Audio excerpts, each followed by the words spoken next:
Hi friends, welcome back to our channel. இன்றைக்கி இந்த வீடியோவில் நம்ம saree ஃபால்ஸ் எப்படி வச்சு ஸ்டிச் பண்ணுறது அப்படின்னு தான் பார்க்க போகிறோம். saree வந்து இடுப்பு பக்கம் வந்து ஒரு சுற்றுவோம்ல, அந்த பக்கம் எடுத்துகிட்டு இந்த மாதிரி ஒரு ஜாம் விட்டுட்டு நம்ம வந்து ஃபால்ஸ் வந்து ஜாயின் பண்ணணும். இல்லைனா இந்த மாதிரி 2 மடிப்பை விட்டுட்டு ஃபால்ஸ் வந்து நம்ம ஜாயின் பண்ணிக்கலாம். இப்போ ஃபால்ஸில் பார்க்கும் போதே நமக்கு ராங் சைடு எது ரைட் சைடு எது அப்படின்னு தெரியும்.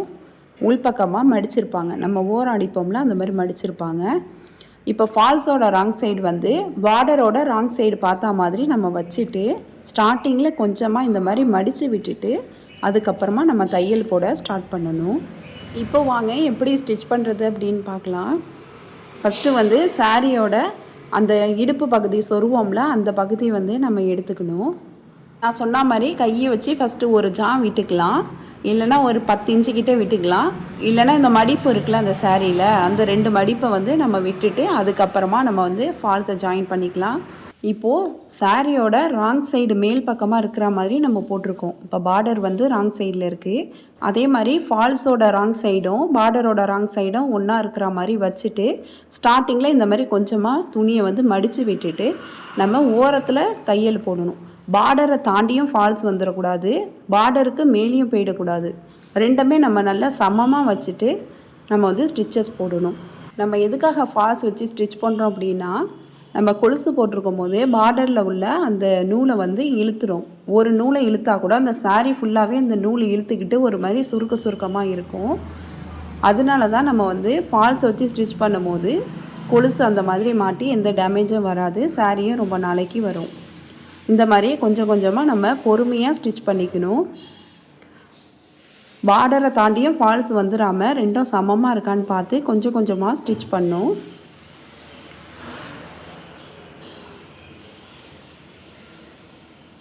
இப்படியே கொஞ்சம் கொஞ்சமாக நம்ம கையை வச்சுட்டு சுருக்கமே இல்லாமல் ஸ்டிச் பண்ணலாம். ஒரு சில பேர்லாம் ப்ளீட் வச்சு ஸ்டிச் பண்ணுவாங்க. நம்ம ப்ளீட் வைக்காமலே எப்படி சுருக்கம் இல்லாமல் ஸ்டிச் பண்ணுறது அப்படின்னு தான் நம்ம பார்க்க போகிறோம்.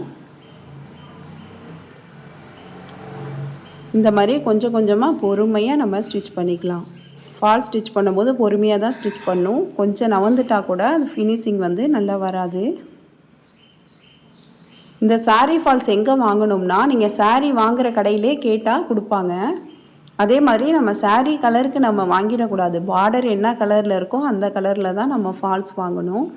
ஃபால்ஸ் எண்டில் வரப்பையும் ஸ்டார்டிங்கில் எப்படி மடித்து விட்டோமோ அதே மாதிரியே மடித்து விட்டுட்டு நம்ம எண்டு ஸ்டிச் போட்டுட்டு த்ரெட்டை வந்து வெளியில் எடுத்துடணும். இதுலேருந்தே நம்ம கண்டினியூ பண்ணி அப்படியே எல் ஷேப்பில் நம்ம தையல் போட்டோம்னா சுருக்கம் வரதுக்கு நிறைய சான்சஸ் இருக்குது. அதனால இப்போ வந்து நம்ம த்ரெட்டை வெளியில் எடுத்துடணும். இப்போது ஃபால்ஸை எங்கே ஸ்டிச் பண்ண ஸ்டார்ட் பண்ணோமோ அந்த ஸ்டார்டிங்கை வந்து எடுத்துக்கணும். எடுத்துகிட்டு இதுலேருந்து நம்ம எல் ஷேப்பில் ஸ்டிச்சஸ் போட்டுட்டு வரணும். இந்த மாதிரி நம்ம ஸ்டிச் பண்ணுறப்போ ஃபால்ஸில் வந்து நமக்கு எந்த சுருக்கமும் வராது. இதனால தான் நான் சொன்னேன், ஃபஸ்ட்டு ஓரத்தில் ஒரு தையல் போடுறப்ப எண்டில் வரப்போ நூலை வெளியில் எடுத்து கட் பண்ணிவிட்டு எங்கே ஸ்டார்ட் பண்ணோமோ அதுலேருந்து திரும்ப ஸ்டார்ட் பண்ணுங்கள் அப்படின்னு சொன்னேன். இந்த மெத்தடில் ஸ்டிச் பண்ணி பாருங்கள், நமக்கு சுருக்கமே வராது. அதே மாதிரி பார்டர் பெருசாக இருந்துச்சுன்னா ஃபால்ஸ் எந்த அளவில் இருக்கோ அந்த அளவுலேயே நம்ம ஸ்டிச் பண்ணிடலாம். பார்டர் கொஞ்சம் சின்னதாக இருந்துச்சுன்னா ஃபால்ஸ் அதுக்கு ஏற்ற மாதிரி மடித்து விட்டுட்டு நம்ம வந்து ஸ்டிச்சஸ் போடலாம். பார்டர் சின்னதாக இருந்து பார்டருக்கு மேலே ஃபால்ஸ் நம்ம வச்சு ஸ்டிச் பண்ணோம்னா அது வந்து ஃப்ரண்ட்டில் வந்து ஒரு மாதிரி தையல் தெரியும், அது நல்லா இருக்காது. அதனால் பார்டர் எங்கே முடியுதோ அது வரைக்கும் நம்ம ஃபால்ஸை மடித்து விட்டுட்டு இந்த மாதிரி ஸ்டிச்சஸ் போடணும். போடும்போது கையை இந்த மாதிரி வச்சுக்கணும், சுருக்கம் வராமல் இந்த மாதிரி கையை வச்சு நம்ம வந்து ஸ்டிச் பண்ணிக்கணும். அதே மாதிரி நம்ம வந்து சாரியை வந்து இழுத்து பிடிச்சி தையை போடக்கூடாது. பொறுமையாக கொஞ்சம் கொஞ்சமாக இந்த மாதிரி நவர்த்தி விட்டு தான் ஸ்டிச் பண்ணணும். ஃபால்ஸ் ஸ்டிச் பண்ணும்போது கொஞ்சம் பொறுமையாக தான் ஸ்டிச் பண்ணணும். எவ்வளோ பழக்கம் இருந்தாலும் ஸ்பீடாக ஸ்டிச் பண்ணக்கூடாது, சுருக்கம் வந்துடும். இந்த மாதிரி பொறுமையாக ஸ்டிச் பண்ணிக்கணும். ஃபால்ஸ் ஸ்டிச் பண்ணும்போது நம்ம வந்து தையை சரியாக போடலைன்னா அது ஃப்ரண்ட்டில் உள்ள அந்த பார்ட்ரு வந்து நமக்கு வந்து ஃபினிஷிங்காக இருக்காது, ஒரு மாதிரி இழுத்து பிடிச்சிட்டு இருக்க மாதிரி சுருக்கமாக தெரியும். அதனால தான் பொறுமையாக ஸ்டிச் பண்ணணுன்னு சொல்கிறேன். இந்த மாதிரி நம்ம ஸ்டிச் பண்ணிகிட்டு இருக்கும்போது கையை வச்சு நம்ம அப்பப்போ டெஸ்ட் பண்ணிக்கணும் சுருக்கம் இல்லாமல் இருக்கா அப்படின்னு. இப்போது எண்டில் வரப்போ அதே மாதிரி துணியை திருப்பி விட்டுட்டு எல் ஷேப்பில் வந்து நம்ம முடிச்சிடணும்.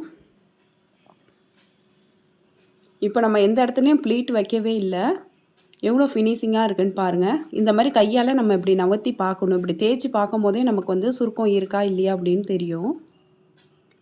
இப்படி இழுத்து பார்க்கும் போதே நமக்கு வந்து தெரிஞ்சிடும் எந்த இடத்துலையும் சுருக்கம் இல்லை. இங்கே தான் ஸ்டார்ட் பண்ணோம், இங்கே வந்து நம்ம முடிச்சிருக்கோம். இப்போ பாருங்கள் எவ்வளோ ஃபினிஷிங்காக இருக்குன்ட்டு. இதே மாதிரி நீங்களும் ஸ்டிச் பண்ணி பார்த்துட்டு எப்படி இருக்குன்னு சொல்லி கமெண்ட் பண்ணுங்கள். இதுக்கப்புறமா நம்ம ரெடிமேட் குஞ்சம் வச்சு ஜாயின் பண்ண போகிறோம். அதுக்கு முந்தானி பக்கம் வந்து ஃபஸ்ட்டு நம்ம எப்போதும் முந்தி எப்படி அடிப்போம், 2 மடக்கு மடக்கிட்டு நம்ம வந்து முந்தானி அடிப்போம்ல, அதே மாதிரி இதில் அடிச்சிக்கணும்.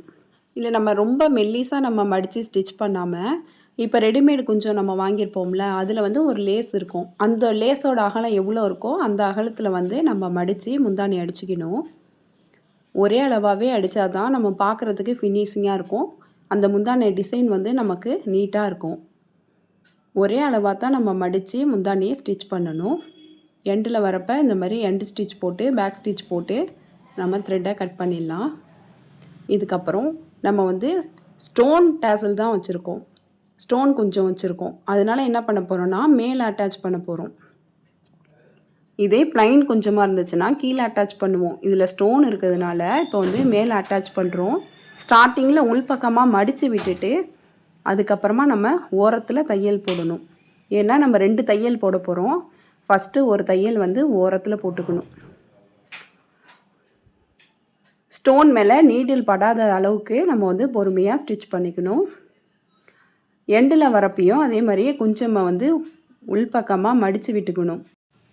ஏன்னா நமக்கு வந்து கொஞ்சம் வந்து அந்த முந்தானி அளவில் தான் இருக்கும். கொஞ்சம் எக்ஸஸாக இருந்துச்சுன்னா அதை லைட்டாக கட் பண்ணி விட்டுட்டு நம்ம உள்பக்கமாக மடித்து விட்டுட்டு இதுக்கப்புறமா எண்டு ஸ்டிச் போட்டுட்டு எடுத்துடணும். இதே மாதிரி மறுபடியும் எந்த இடத்துல ஸ்டார்ட் பண்ணோமோ அதுலேருந்து பக்கத்தில் வந்து இன்னொரு தையல் போட்டுக்கணும்.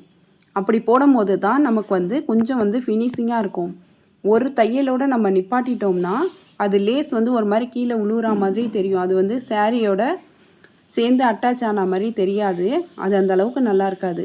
அதனால் நம்ம 2 தையல் போட்டால் தான் நல்ல ஃபினிஷிங்காக இருக்கும். இந்த மாதிரி நம்ம பொறுமையாக ஸ்டிச் பண்ணிட்டு வரணும்.